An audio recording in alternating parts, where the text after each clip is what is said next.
Y'all look, the team looked good. First of all, the stadium, the venue, there's a purpose. We talked about it last week, purpose to everything we do. I told the kids we were going to be back there. So, pre-shadowing, forward thinking toward the playoffs. You play in those kind of venues when you go to the playoffs. That's what everybody wants to do. And so I told them before the game, I said, we're going to be back here. This is a big venue. It's really nice. I mean, the SAISD, they roll out the red carpet for you, take care of you. The locker rooms are great. It's just it's an amazing venue. They treat you, with great respect. And Coach Schultz at Sam Houston, his staff and all those people did a great job. So yeah, it was a great way to start. That's what's fun about football too, is tradition. Yeah, the traditional side of it. No question. And so you go to the beginning of the game, and we talked about our captains last week, and I talked about kind of something I'm trying to do is let it be their team, right? I'm trying not to micromanage or direct things maybe like I have in the past. I realize that sometimes that's part of the problem, and so instead of being part of the problem, I want to be part of the solution. So before the game, I call the captains up, and I'm like, all right, what do y'all want to do? Typically I talk to the offensive coordinator, defensive coordinator, special teams coordinator, assistant head coach, whatever. Talk to all of them about, do y'all want to start on defense? Do you want to start on offense? What do you want to do? What's the climate? I just threw it in the kids' court. I called the captains up and I said, what do y'all want to do tonight? And they immediately said, Coach, we want to start with the ball. And so we won the toss and we took the ball, and what a great way to start. One of the things that we are focusing on is getting off to a good start. And so we took the ball, and it was a 4.5 minute drive, I think, where we got in some third downs and converted, and I think we went for it on fourth down once and converted and kept the drive alive, and then we finished with a touchdown to go up 7-0, and our rookie kicker, who hadn't ever kicked in a varsity game, makes his first PAT of the of the season. It's gonna be good for his confidence. It's 7-0, and that's that was it was the epitome of what we wanted to get corrected about who we are as a team, and the things that we wanted to fix moving from one year to the next. That was a great indication that, hey, we're on the right path anyway. So, and then we play defense and get the ball back and go score again, and so we get a turnover and we go score again, and so all of a sudden you're thinking, oh man, this is going to be pretty good.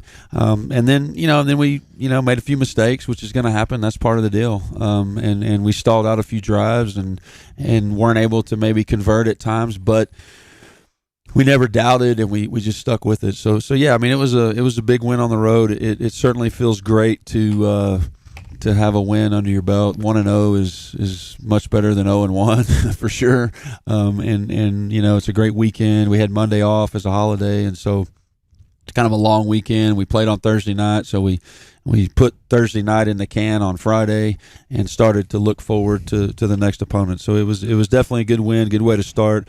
And shout out to our community, our band, our cheerleaders, our Red Hots, our fans, our the kids that came to the game. It was a good crowd for us. We certainly, I think we had more people there than they did for sure. And that's a testament to how we travel and what our community does for us and support. And so it's a good start. Well, all the way around. You touched on it a little bit. What about some areas to improve on? What are you thinking there? I think you're always going to have areas you need to improve on. For the first game, the biggest thing you saw was improvement from scrimmage 1 to scrimmage 2, and from scrimmage 2 to game 1. Things that had gone wrong in the scrimmage, we got fixed before the first game.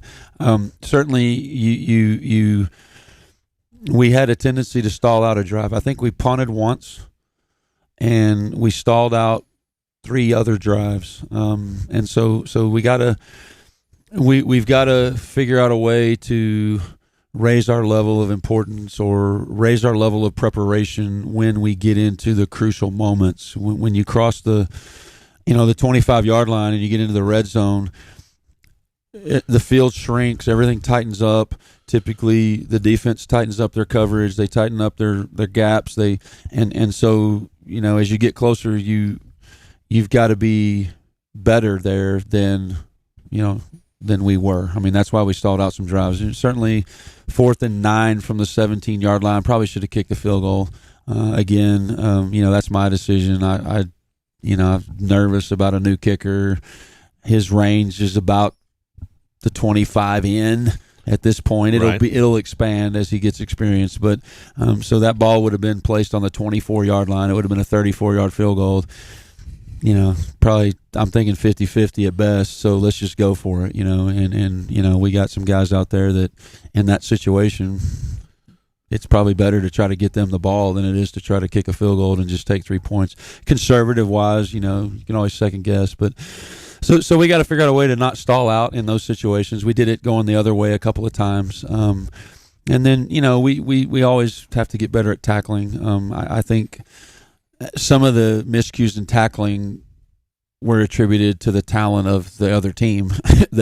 We don't want to forget that they were exceptionally talented. Their quarterback is in my mind a Division I prospect. He fits all the all the box numbers that you have to be a big time recruit, and can run and can throw and can do a lot of things. There's one time we had him hemmed up, the big play that they scored on to score their first touchdown.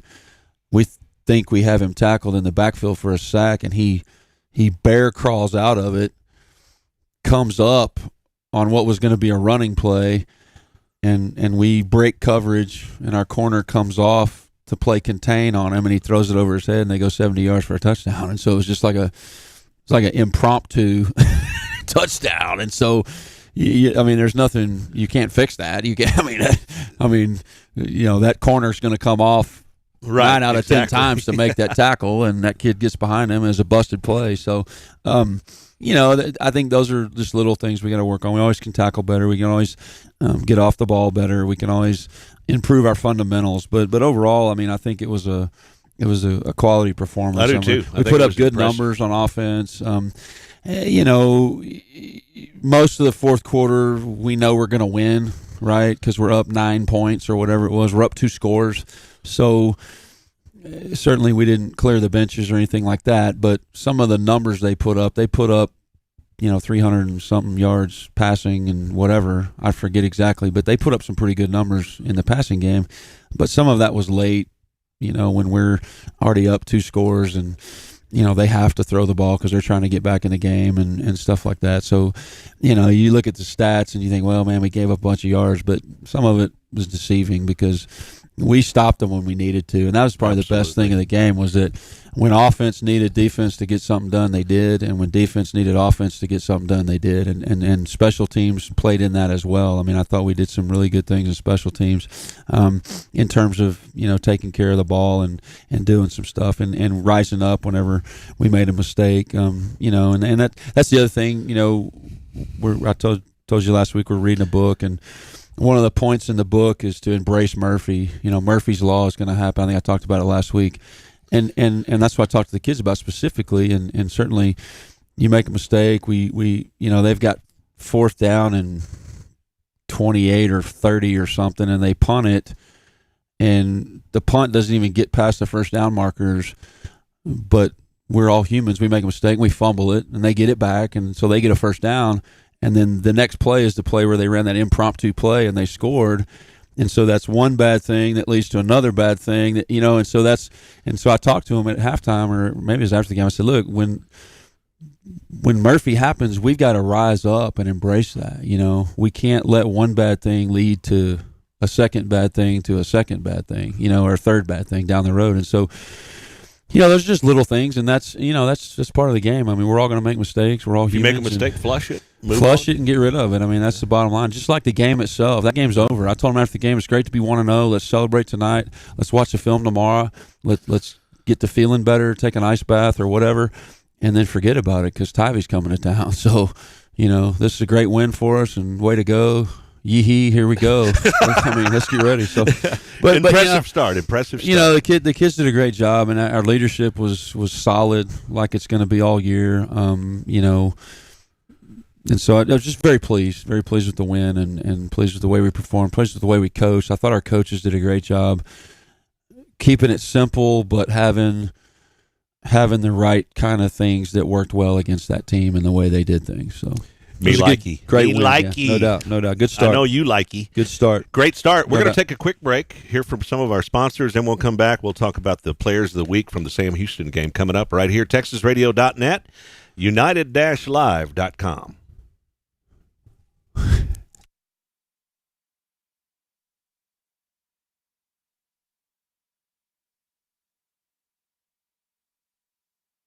Is the place for premium meats. Not only can you find the best cuts of meat, but Dutchman's has fresh sandwiches for lunch, a variety of snack sticks, multiple jerkies, and dried sausage. Dutchman's also has a large assortment of rubs, spices, and sauces for all your meats. So go see Dutchman's at 1609 East Main in Fredericksburg, or call in an order at 830-997-5693 or online at dutchmansmarket.com. Don't forget the poppers!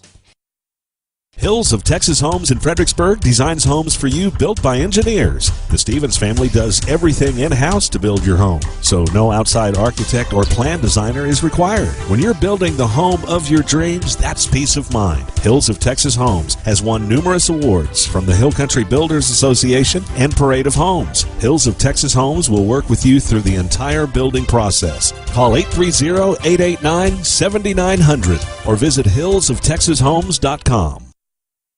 Hey volleyball fans, Joseph Financial Partners is here to support the Battlin Billies and to help you with all of your financial goals. Whether it's saving for retirement, college savings, or even life insurance or long-term care, we've got your back. Let us serve up an appointment with you, then dig into your finances, goals, and dreams. Hey, and then we can assist and set a plan in motion and spike your goals to score. Success takes teamwork, so call Joseph Financial Partners at 830-997-4763 or check us out online at josephfinancialpartners.com. Securities are offered through LPL Financial, member FINRA/SIPC. Canop Healthcare in Fredericksburg, established in 1965, offers the Texas Hill Country assisted living, long-term care, and physical, occupational, and speech therapy. Canop Healthcare is family-owned and operated with skilled nurses in every department. Plus, they offer the Hill Country memory care. Find them at canophealthcare.com or call 830-997-3704. Back to Coffee with Coach. We're back, man. This is like real TV stuff. Got man. Producers, got the clicker going on. Come on, back. Guy behind the camera telling us what to do. I like it. I love it. This is fun stuff. Thanks and shout out to Paige for putting this together, man. He does. Paige Finley's been working his tail off. He was up here last night for about an hour setting things up. So, awesome. But I just think it's a fantastic addition, and love teaming up with Paige Finley and United-Live to do some cool things for Billy Nation. Really cool stuff. It's been a great deal. It's great to get this started. Kind of started in the softball world, kind of expanded it. It was a great run to the state tournament in softball last year and be able to let our community see that, not having to go and drive. We played some of those games a long way away, right? Yeah, they were.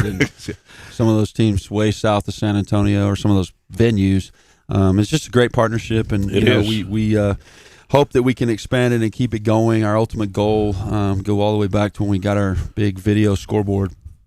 One of our goals was to use that equipment, create a curriculum for students who had an affinity for that type of work, and they've done a great job of that. But the secondary premise was to be able to expand the live streaming of all of our events, and certainly Paige has taken a huge step helping us toward that, and his expertise is going to hopefully work with our media guide person, John Hex, the guy who runs our scoreboard, and hopefully we will continue to expand this into student-driven, student-led activities that are live streamed and stuff like that. So it's a great way to accent our community and show off what's going on in Billy Nation for sure. And we certainly appreciate the school district doubt. And the community embracing what we're doing here. No doubt.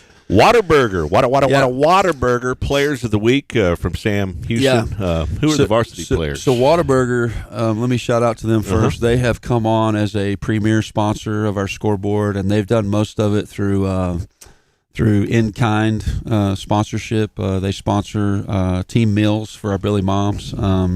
They sponsor meals for our coaches. They sponsor 2 nights where we get to raise funds from the Oh What a Night, where we get the proceeds from an evening of all the activity at Whataburger. And so they become great sponsors. They also sponsor our Player of the Week, and this week, our Players of the Week, the Whataburger players are our JV white, red, and our freshman players, and we want to make sure we accentuate and recognize them. Of course, they all won last week. 2.5 big games. We played 2 games, and then we played a fifth quarter with the JV white team.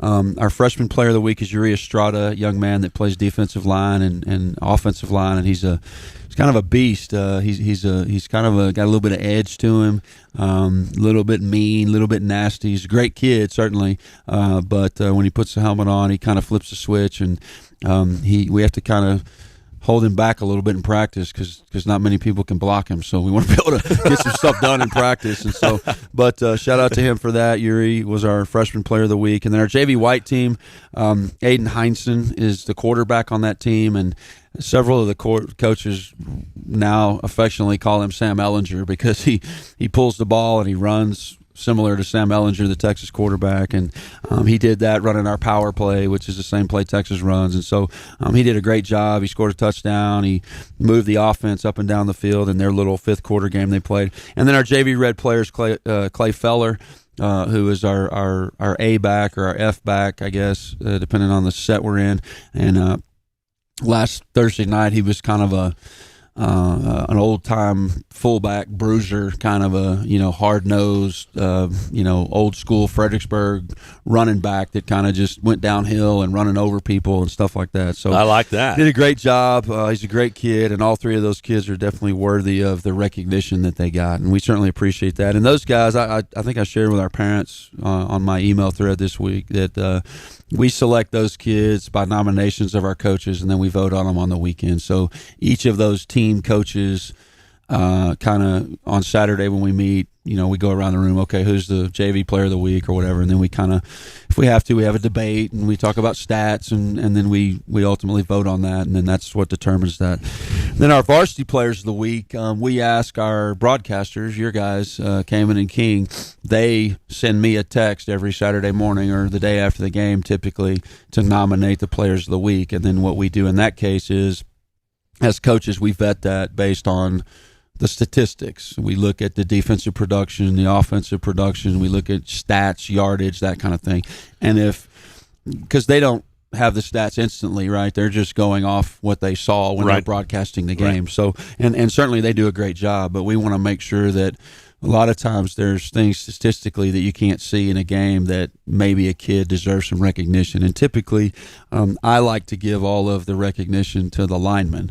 And so I'm always pushing for who was the best offensive lineman, who was the best defensive lineman, because those guys never get the recognition. Working hard in the trenches. Our A back and our Z back and our quarterback and our safety and our corners, and they're going to get their pictures in the paper and they're going to get the big plays and that kind of thing. But our linemen, they're very rarely going to have any kind of recognition. So anyway, this week our special teams player of the week, already mentioned him, Aaron Cadero Rojas. He's 5 for 5 on extra points, which in practice on Wednesday, I would have bet $1 million that he wasn't going to be 5 for 5 on extra points, because I don't know if he made one in practice on Wednesday. and so my blood pressure's going up in practice, and everyone can tell. And so very proud of him. He handled the pressure. Coach Petch pulled him out Wednesday afternoon and worked with him to calm him down. And of course, he just did a great job. I mean, and he's going to end up being a great weapon for us as the year progresses. His kickoffs are getting better. He missed a field goal, certainly, and he doinked it into the side of the goalpost. But and that's going to happen. I mean, that's part of a young kicker figuring it out, and the pressures of the big lights and all that. But he handled the extra points well, and kickoff was good, and we're going to win a game because of him down the road. From what you were saying in the first show, he's going to have that work ethic too. He's going to get out there. He's going to work. He's going to get better. So. He's a hard-nosed kid. One day, this is how hard work he is. We were having our team meeting this week, Wednesday or Tuesday. We're watching film as a team after school, and what we do typically is the varsity watches film, and then they go lift. And while they're watching film, the JV's lifting, I'm kind of taking attendance, making sure everybody's there. And I asked the kids, where's Cadero? And they said, well, he's lifting with the JV. And I'm like, well, does he still think he's on the JV, or what is he doing? Well, he's lifting with the JV so that while the varsity's lifting, he's out there kicking. And him and Coach Petch are out there fixing his technique. And so he's putting in extra work. You bet. So that he can help us get better. So that's awesome. That's just a testament to who he is and who our coaches are. And then defensive player of the week, we got a lineman. Like I said, I like those guys to get recognized. Davis Ray, number 27, senior. He had 2 pressures and 2 sacks and a tackle. And he just started playing that position the week before, so it was one of those deals that we saw a need. Something that I'm always concerned about. My coaches will say I'm over concerned about it, but I'm always concerned about kid like Landon West, kid like Travis Cates, kid like Jack Gallagher, kid like Austin Shepard, our offensive lineman. I'm always concerned about them having to play both ways, because if they have to play both ways for a long time, then they're less effective late in the game. And so we saw a need to have another defensive lineman, and we know that Davis is just a hard-nosed, speaking of old school type football player. I mean, he's downhill. He likes to hit. He's a little bit nasty. He's got an edge, and so we felt like we could find a way to get him on the field by moving him from linebacker down to defensive tackle, and we felt like his speed and his agility would help us against Sam Houston because of what they do on offense. They try to throw it a lot, and we felt like we were better up front on the defensive line than they were, and so we used our quickness, and he shined. I mean, he had 15 production points, which our middle linebacker Hunter Metzger had 15 production points as well. But the fact that Davis had never played the position was the part that was so amazing, and he just stepped in and did a great job. And he also did some great things on offense. I think he caught 2 passes on offense, and had a couple of big blocks. And so anyway, Davis Ray's our defense player of the week. And then offensively, Jarrett Beard, what a great start. I mean, that dude, man, I'm just glad he's on our team. That dude is he had a great summer. I think I talked about it last week. He came back from summer and he weighed 187 pounds, almost 190 pounds. He's just under 6 foot tall. I mean, he is a prototypical utility football player that can play any position we want him to play. Defense, offense, doesn't matter. He had 43 yards rushing on 10 carries for 4.3 yard average and a touchdown rushing.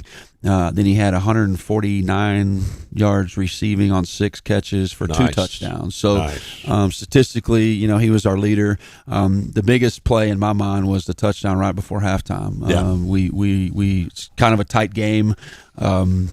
They kind of had gotten back into it, kind of made it a game, got it close, and we really needed to score right before halftime. And the last play of the half, Tucker's the reason Tucker's a good quarterback is because he's smart. Roll out and throw it to number 8, and we're probably going to get a touchdown. And so he did. And so that was a great big play, big momentum. We stole all the momentum back. We were able to go to the locker room and feel like, okay, we got this. And then, we come back out. We have to battle a little bit in the third quarter. But certainly, Jarrett, this won't be the last time we mention his name. And he's a great team leader, and we're real proud of him, too. So all 6 of these guys are just amazing young men. And, they do what they do, and they do it with those other 10 guys on the field. So, and I promise you they would all give all the glory and thanks to those other guys. So impressive win. Yeah. Impressive win last week.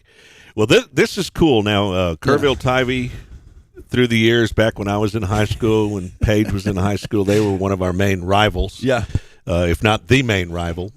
Bernie has since kind of stepped into that role, possibly. These days. I don't know, man. But we've had this discussion before. When I first got here, I'll never forget Matt Ward, my first year here, 2011. He asked me, he said, "Hey, well, what do you think's the biggest rival?" And of course, everybody in town says Kerrville Tivy, and of course back then I'm trying as fast as I can to get them off the schedule because they were really good and we weren't at that time. And so, but I think that rivalry's back. I mean, I think, and I think we're worthy of it, right? I think we can compete with that rivalry. I think the volleyball teams played them 3 times at least in tournaments and in scheduled games. And so I think it lends itself 23 miles down the road. I mean, kids know each other from little league sports maybe, and being around, they play with each other at times. So cool. I think it should be a good rivalry, and I'm glad that, we're able to do it in football.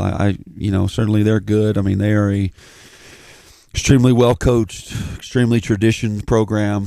They went 4 rounds last year, and so they're good, no question. But I think it's a great rivalry. I think Bernie not being in our district kind of diminishes that a little bit in football. Diminishes that a little in football. They're still in our district in basketball and all the other sports. Right. I think Wimberley's always going to be a big rivalry. I think when Matt asked me that question in 2011, I wanted it to be Wimberley because Wimberley was playing in the state championship that year, and so I wanted our kids to know they could play with a team at that level. They beat us that year. I think it was 21-14 at halftime. So we were playing with them, and then I think they returned the second half kickoff for a touchdown and pulled away, and they ended up beating us 35-14. But later that year, I remember packing the field house, watching them play in the state championship.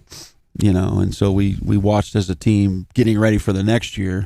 Hey, this is what it's all about. We played with these guys for 3 quarters. They pulled away from us. So I think that's definitely why you use the rivalry. I think in tonight's case, that'll be part of the psyche too. I mean, I think they're ranked in the top 15 in 5A.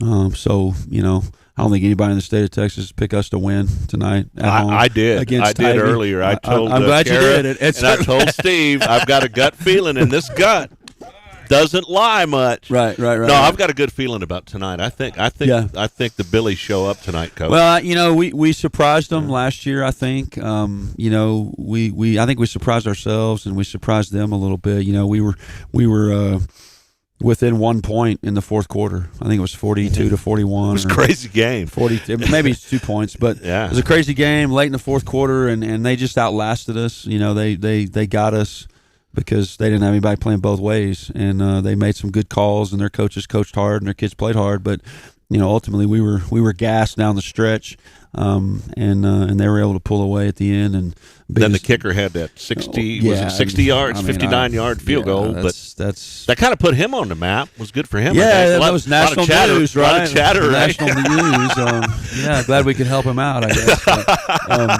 I think, like I say, my wife's going to get mad at me, but I think my mother-in-law still thinks that we kicked that field goal.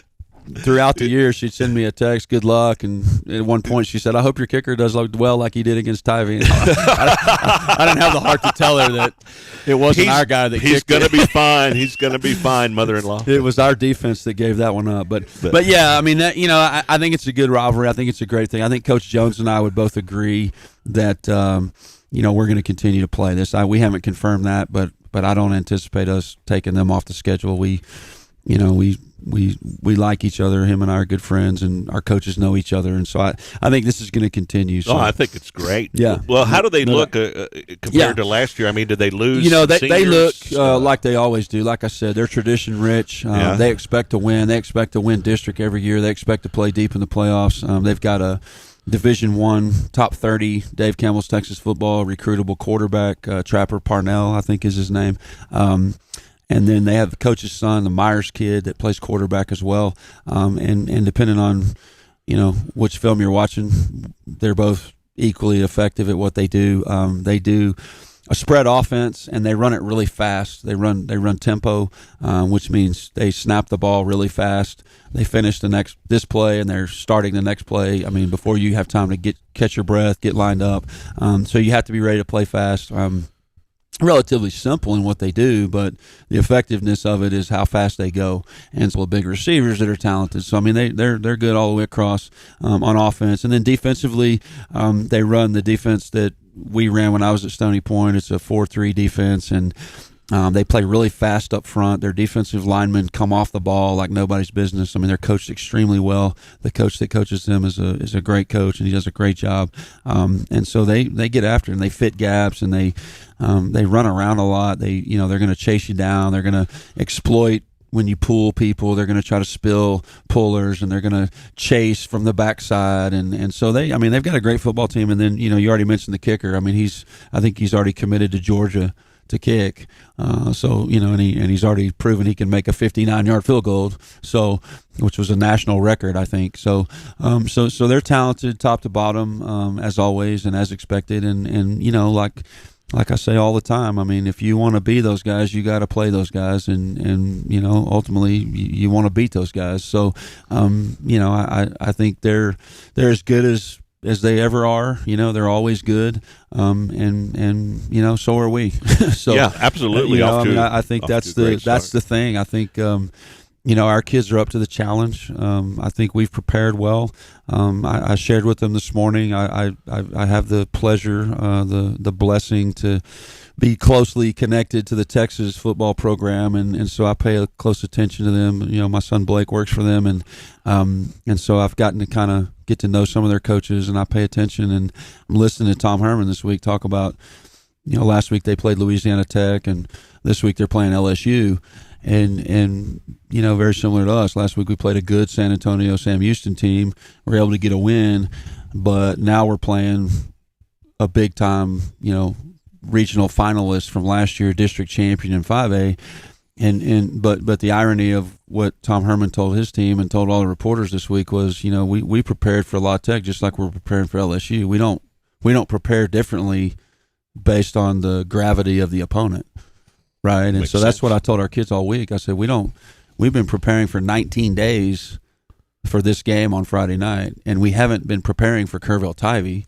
We've been preparing to be the best Battlin Billies we can be. There you go. And so it doesn't matter who we're playing. So don't let the gravity of the fact that you're playing, number one, this rival that everyone in town wants to push the rivalry on you. Don't worry about that. That doesn't matter. Play Battlin Billy football. Don't worry about the fact that you're playing the number 15 team in 5A and all of that. Don't let the gravity of the game get in the way of the fact that you're going to stick your foot in the ground 150 times in the game, and hopefully we win 125 of those battles. Amen. Right. And if you do that, then you win the game. So that's kind of been our thing this week. We prepared well. Like I said, I mean, this group, They know how to prepare. I mean, they want it. They want to be successful. So they're putting in the work. They don't balk at hard work. They embrace practice. They embrace film. They embrace conditioning. They embrace, and so that's just a testament to them and what they want to do. So, man, I think we're going to be ready. I know the community's excited. Yeah. Do you mind just taking a minute for some of our viewers and listeners that may not know the difference between a 4-3 and a 3-4 defense? Which, sometimes we might as well get some football knowledge out there. Yeah, so 4-3 defense means 4 down linemen and 3 linebackers.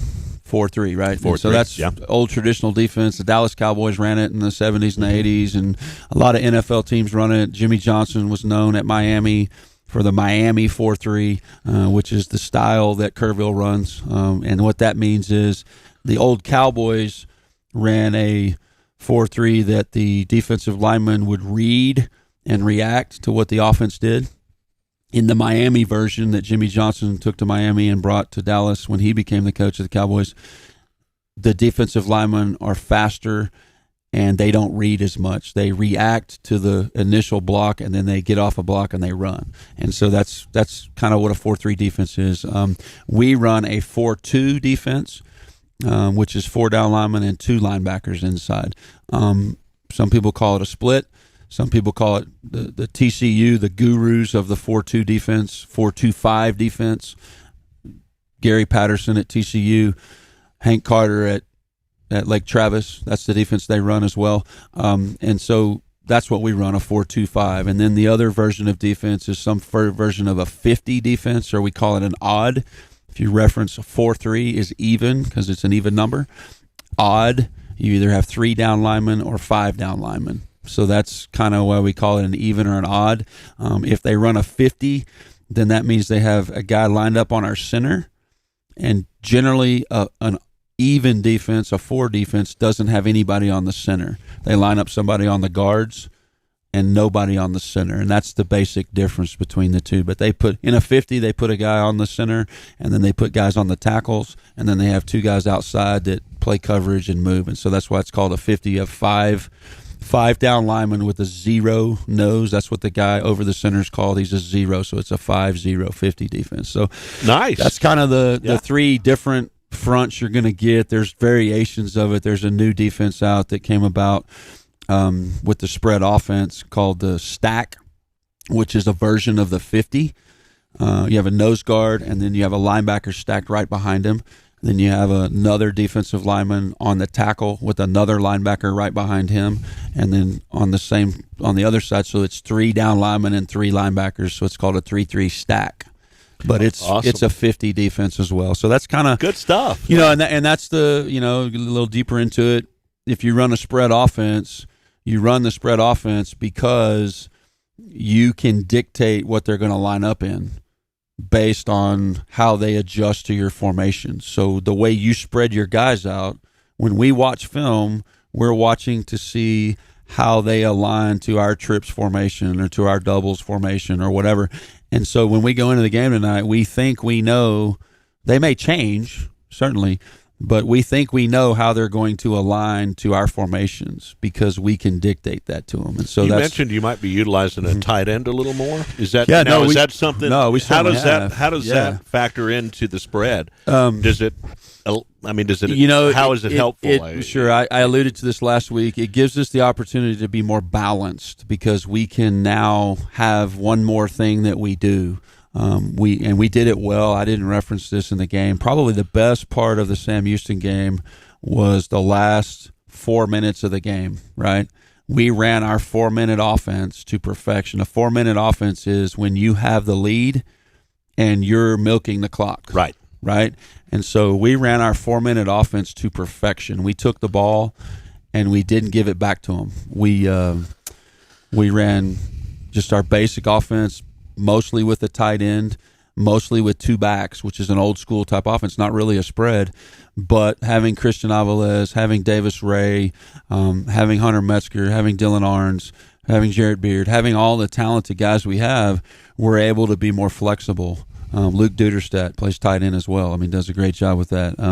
And so, you're able to do something different when you need to. And I think that was, probably the biggest thing that we did that we hadn't been able to do on offense in recent years was to finish that game. I mean, it was 4th down. The last play of the game was 4th down, and there was 22 seconds on the clock, and they didn't have any timeouts. We didn't have to run a play. Just kneel down. If we run a play, they get the ball back because it's 4th down. Right. I mean, yeah. So we just stand there on 4th down, and the game's over. And that's what you want to do. So good stuff. So yeah, I mean that's the tight end and the fullback. We put that in this year because of Davis Ray. Davis Ray had such a great year on the JV playing that position last year that Coach Huff and his staff worked together in the offseason to design a package just for him, to have that F. We typically call that guy the A. It's the same position that Jarrett Beard plays. But when Jarrett plays it, it's lined up out of the box or lined up in the box. We can move Jarrett around. You can put Jarrett wherever he wants. When Davis comes in, Davis is playing in the backfield like an old school fullback. So sweet. So yeah, Sweet. It definitely gives us a little more balance. Good stuff. Yeah. Well, how did the sub varsity come out last night? Yeah, man. Golly, it's always a good night when you win more than you lose, right? Yes. We were yes, 2-1 last night against Tivy. Our JV white team went down and they won 15-6, maybe 16-6. Again, those kids play their tails off. Had a great time last night playing. Got to talk to them when they got in. And again, we talked about this before. We always have that team so that more kids get an opportunity to play. Not everybody we play has that third team. Lucky for us, Kerrville's got the kind of numbers that they do. So they're not going to get to play their own game every single week of the season. Like I alluded to last week, they had to play a 5th quarter against Sam Houston. And so they'll do some of that. And that's going to be a week-to-week situation. But they were able to play last night, get a big win at Kerrville. I mean, you can't hardly knock Road that win. at all. The freshmen lost in a tough ball game. They lost 33-14. It was 20-14 at halftime, I think, and we turned the ball over a few times, and we missed a few tackles, and they were exceptionally talented on their freshman level. We had our chances. The best thing about them losing was I loved the look on their face when they came in the field house last night. I was there when they got back, and there wasn't a single person that was happy about what had happened, right? They were upset. If they'd have come in laughing and giggling and not cared about the fact that they lost, then I might have been upset. But they were all, their heads were down. They were mad. You could tell they were grumpy, and that's a good sign. That means they care about winning and that they're going to get better before the next time they play. So, and then our JV played a tough ball game late last night and came out 24-19 over Tivy. So good game. And going back to the rivalry and the game, last year we beat them on the last play of the game with the JV, and I think we split with the freshmen. I think the freshman white team lost and the freshman red team won. So again, we won 2 of the 3 last year, and so I just think that gives me confidence that our program is in a position to be able to play them. Like I alluded to when I first got here, I didn't feel like we were in the same class they were in. They were in a different class. Of course, they had a guy named Manziel playing quarterback. So, I've heard of that guy. He's in a different class of anybody. I've heard of Johnny Football. I probably oversold the fact that we weren't as good as them. We certainly have proven that we can perform with them. Tonight will be a different deal, but they real proud of what our sub-varsity did. Our coaches did a good job of coaching them all up. Shout out to our moms for taking care of our kids, getting them all fed last night. Anytime we travel, if I could do one thing different, I'd have gone back to the Kerrville game last year and I'd have fed our kids. I don't know why I didn't. I thought, well, it's so close. Why do we need to eat? And at the end of that game last year, we were so hungry. Everybody on our team was so hungry, and they were all mad because we didn't have anything to eat. But anyway, we're playing at home tonight. So feed those Billies. Yeah, tonight. No doubt. All right, we're going to take a quick break. We are live at Barefoot 108 East Main, Fredericksburg. As you can see, for you folks on the television, united-live.com. Lots of Billy gear right here, including the Rockin' F. I think there's a Rockin' F over there that you can put on your vehicle, and some stickers and things like that. But, yeah, lots of good Billy stuff. Gear right good here. Gear, no doubt. Good stuff. We'll be right back. When you have an accident in that vehicle you rely on, there is peace of mind in the Hill Country. Lance's Body and Paint, they offer all types of collision repair. They work with all insurance companies. Lance's Body and Paint is iCar certified, so you know you're getting the latest repair technology in Fredericksburg and in the Texas Hill Country. Lance's Body and Paint, Highway 290 East in Fredericksburg, supports our Fredericksburg Battlin Billies. Call 830-990-2900. Toch Well Service will take care of all your water well needs that come after drilling. They specialize in water pump installation and repairs, servicing windmills, solar pumps, jets, submersible pumps, and pressure tanks. Toch Well Service has been in business since 2002 with 83 years combined experience. Their entire staff is dedicated to their customers. Toch Well Service supports all men and women in the United States military and first responders. Toch Well Service, 830-997-2413. On the web, hillcountrywaterwell.com, and look for them on Facebook. Hill Country Refrigeration has provided the Texas Hill Country with quality heating, air conditioning, and commercial refrigeration since 1974. They offer dependable, friendly, and professional customer service. Hill Country Refrigeration can also assist with new construction designs. LB 005208C. Back live. There's a shot of Miller time, baby. Miller! Wave to the crowd, baby. All right, we're back. TexasRadio.net. Number one Billy fan, Steve Miller. Numero uno. No question. Numero uno. He's got his jersey on today too. Jason Parker, number 76. We try to do something different a little every year.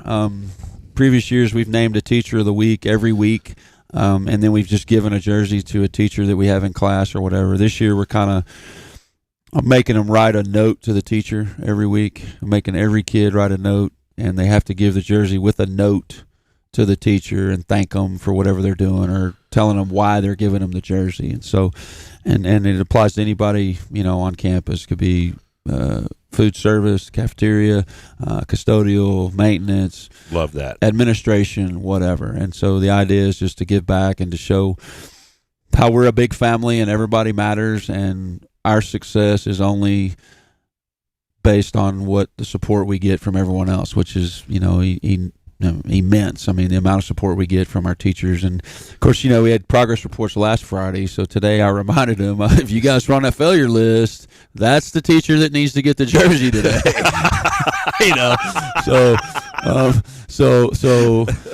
And you need to do your work. But we need to make sure we thank him or her for all the hard work they do and all that. So just want to point that out because Steve's certainly a integral part of our operation. Oh, you bet. So, you betcha, without a doubt. No doubt. Well, with the holiday, Labor Day, how was the practice? Did that kind of throw a wrench in it? Or it really didn't. Business as usual? We this is the first year, certainly our calendar has changed, and it will continue to change. But I had our calendar done in March.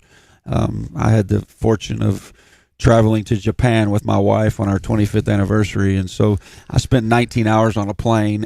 And so I worked on our calendar on my computer, and so I typically don't have the calendar done until June, but I had the calendar done in March. And I think since March we had planned on practicing in the morning on Labor Day. And so there's always that debate: do you let the families and the coaches and everybody enjoy Labor Day weekend and practice in the afternoon so that they can have all day? Then they show up to practice and they're sunburned, or they've been on the river all weekend or whatever. And so we kind of decided a couple years ago that we're going to practice in the morning on that day. We're going to make sure everybody knows ahead of time, and we're going to knock it out. We were off the practice field by 10 o'clock. Everybody was out of the field house by 10:15, and everybody had the rest of the day to have a day off. They didn't have to go to school or whatever. And we had a really good practice. So yeah, I mean, I think it was a good practice for us. And coaches were joking in the coach's office afterwards is, man, it'd be nice to coach in college where that's what you do every day. You don't you don't have to go teach 5 classes and do all the stuff that we have to do every day. Those college guys, they coach football 24/7, right? And that's all they do. So it's kind of neat for us to be able to do that on a Monday, where everybody else is on a holiday, and our operation worked, and kids worked hard and got after it. So it really didn't throw a monkey in our wrench at all. We practiced at the same time we normally practice. It did for the freshmen because they had to come in at that time. They don't typically practice in the morning anymore. They practice in the afternoon now, so they had to come in early. So for them, they probably weren't used to it, but they'll bounce back from that. So. Well, like I said, I got a good feeling about tonight's game. I do. I truly have a fantastic feeling. But I know we talk about the keys to victory, or a lot of times the same. But what are the keys to victory tonight over Tivy? The biggest thing for us against Tivy is that we can't let them outnumber us. Right? They I alluded to it earlier. They beat us last year. They certainly did a good job. They were talented. They ran good plays and all that. But they had 11 guys drinking water, and we had 6 guys playing both ways. And we're going to do that again this year because we're going to play our best people. Probably the difference right now is that we've got some depth at some of those positions where some of those kids will have an opportunity to get rest. You saw it last week against Sam Houston. We were able to rest Jarrett Beard with Javi Rodriguez. We were able to rest Tucker Elliott with Gavin French, or we were able to we've got some guys that we can put in and insert for those guys at difficult times where we need them, and they can play, and they play at a high level. So I think for us, that's going to be the key. I told the kids in practice on Wednesday, don't let them outnumber us and beat us because they have more people than us. If they're going to beat us, let's let them beat us because they're better than us. Let's don't let them beat us just because they have 1,700 kids in our high school, right? Yeah, right. Which, right. I mean, they have, 800 more kids than we do. That's almost twice as big as our high school. So, I mean, they have a lot more kids than we do. So let's not let that be the thing that makes the difference in the game. They, like I said earlier, they're extremely well coached. They do what they do. They do it well. But we have to do what we do and not worry about them. We have to take care of the football on offense. We can't make any costly mistakes. We have to be able to finish drives. We can't turn the ball over. Defensively, we have to get lined up right. We have to be able to move fast. We have to be able to get the signal from the coach so we can change our defense if we need to based on what they're going to do. And then in the kicking game, we've got to be able to try to neutralize, what is a world-class kicker. I mean, if they cross the 50-yard line, they're probably going to kick a field goal. Just the bottom line. I mean, right. They're going to try to get 3 points. So we need to do our best to keep them on the other side of the 50-yard line, either through field position, by executing our kicking game, our quick kick game, our punt team game, and flipping the field on them, keeping them backed up, and playing good defense in front of us, and then and then stealing some momentum at times in the kicking game. I think all 3 phases have to work together. I think that's a key that is always going to be the same. But yeah, I think we have to. Wouldn't that be wild if y'all win the game tonight on a blocked field goal? I knew you'd like that. But yeah, I like the part about us winning. Excuse me, about us winning.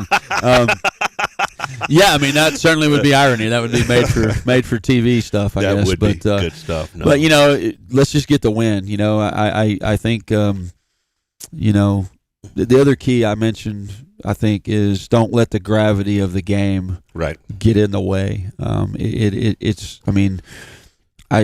think I mentioned in the paper this week, when I walked out to go through the tunnel last year, it was like a light bulb moment for me. I was like, I get it.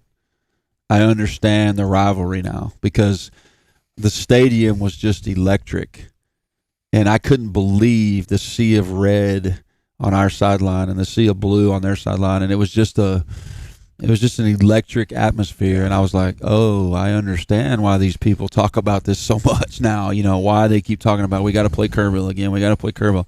And go into last week, and you're talking about, people were telling me stories about when they hung a deer from the deal back in the day, or they painted our field, or they put gasoline on our field, or we hung a goat, or they hung a goat, or what, all this stuff. I'm like, what? And like some of our parents like did that stuff, and they're like, Coach, you want us to get they're like, Coach, you want us to get a deer? And I'm like, no. I mean, yeah, I kind of like, it's kind of cool, but I'm like, not really, And so, just don't let the gravity of all that get in the way. Keep it about your teammate. Keep it about your brother. Keep it about what we've been working for, and keep it about what we're continuing to work for. Because at the end of the day, just like last week, win or lose any of these non-district games, when it's over, yay or nay, whatever, and let's move on. We got to move on to the next one, because everything we're doing is getting us prepared for a district championship run through district. Absolutely. I mean, that's what everybody's goal is right now, and whatever we do right now, whatever happens tonight against Kerrville, the objective tonight is to get better when we play Liberty Hill on October whatever day that is. And so I certainly am proud of our team. I know that we're capable of winning tonight's game, and I believe that we're going to go out and play our tails off in front of a home crowd. But I'm certainly going to do everything I can to keep them focused on how much they love each other. Again, I hate to keep referencing Texas football, but Tom Herman said it yesterday in social media. He said the reward is so much greater when you're doing it for someone else. Yeah. And that's the lesson we heard in our team chapel today. That's the lesson that our chaplain Austin Loza gave the chapel today. That's the lesson our coaches talked about all week when they're talking about our book study, Contagious Positive Attitude, bringing a positive attitude to pick your teammate up, and being able to show your community how much you love your community, you love your family, you love your brother by how hard you play. And understanding that it's not about the other team, it's about how hard you're willing to play, how much, and that's what I challenged them, how much are you willing to sacrifice for that guy, and that guy, and that guy, and that guy. And these guys, I'm telling you, our guys on our team are willing to sacrifice everything for each other. And that's a great thing. That's going to be huge going into this season. So no doubt.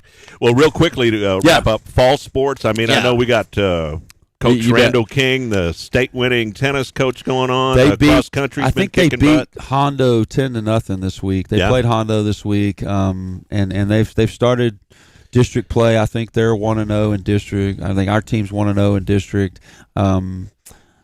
I'm not sure the rest of the district, the standings, but I know every team in district has played at least one district match.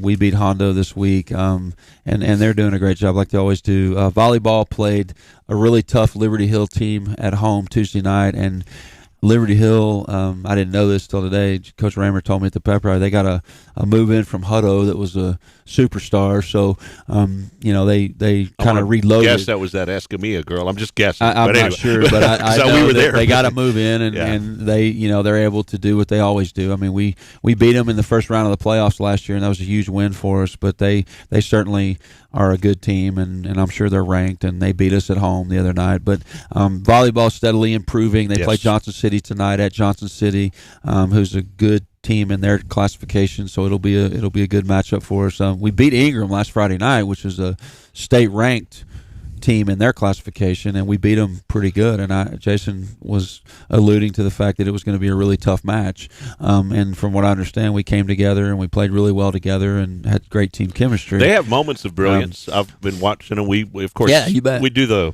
TV broadcast too. But they're going to get better. They're getting better. Yeah, they just got to figure it all out and finish. They will, and I alluded to it last week. Yeah. All of our coaches, including Jason, do such a great job of pre-district playing a really tough schedule so that when you get to district, your chemistry's right, everything's going the right way. You've encountered all the things you need to encounter in pre-district so that when district starts, it's all about focusing on the team and taking care of business. So I look for them to have a good district run when that starts. And then cross country, they're traveling to Liberty Hill tomorrow, and they've done well. They were in San Saba last week, and Coach Alders got them going. I look for them to repeat as a district competitive team. Our district is exceedingly difficult in cross country. Bandera's multiple time state champions in girls cross country, and Bernie and some of the other schools are really good in boys and girls, and so Wimberley is a top notch program. So our district and our region in cross country are the two toughest in the state of Texas. So it's certainly a challenge to even get out of district in cross country, but Dan's got them going, and they're going to be ready for that. And then before we know it, it's going to be basketball time. But it's certainly a great time to be a Battlin Billy. Exploded this morning at the pep rally. The kids did a great job, and school spirit is certainly where it needs to be, and so we'll see what happens tonight. I got a bunch of those juniors. That junior class is pretty stoked, and I was challenging them today to make sure they were loud and getting after it tonight at the game, and they're fired up. So should be a good night to be a Battlin Billy at home. Hopefully everybody will come out, and if they don't come out, they can listen to it on the radio, but we sure want to see them in the stands. And I remind everybody this, football game is about energy, so if you don't want to be loud and you don't want to yell and all that, then maybe listen on the radio because we want to feel that energy. The kids do, fans do. That's the environment we want to create. So it's going to be a great time. Should be electric, no doubt. Like you said, Coach Lance Moffet. Thank you, ladies and gentlemen. Thanks, Coach, JD, thank you. You always do a great show. Thank Coffee you. with Coach. Thanks to Daisy, Matt, and all the crew here at Barefoot. No question, they do a great job. 108 East Main, Fredericksburg. Paige Findlay for all his hard work here at united-live.com. Don't forget King and Cayman with play-by-play. If you can't make it to the game, they do a stellar job on their play-by-play. We got that for you tonight at texasradio.net. Coach, God bless. Thank you. Go Appreciate get them. Yes, sir. God bless you folks out there in radio and TV land as well. Yeah. Take care, folks. The Inside Story has been family owned and operated since 1981. The Inside Story is your custom decorating center with in-house designers, and the owners install your flooring too, so you know satisfaction is guaranteed. They sell carpet, wood flooring, ceramic tile, luxury vinyl, area rugs, wallpaper, paint, and much more. See the Inside. A huge supporter of Battlin Billies Sports, students, and teachers. In fact, Gaddy's offers a lunch special for teachers and students Monday through Friday for only $6.99, and that includes a drink. Gaddy's Pizza also has pasta, dessert, and one of the best salad bars in town. Enjoy the game room. Kids of all ages love it. Gaddy's takes pizza seriously. 2931 Highway 16 South in Fredericksburg. Billy Pride, Iberales. At the Bob Price Auto Group, we put the focus on you, where we strive for excellence in sales and service. Come see why we should be your number one choice. Check out this 2019 Silverado for only $28,990, or leased for $399 a month for 24 months with zero down. Or this 2019 Silverado Texas Edition, only $30,990. With the Bob Price Promise, we'll beat any other GM dealer's price. Visit us today or online at bobpriceautogroup.com.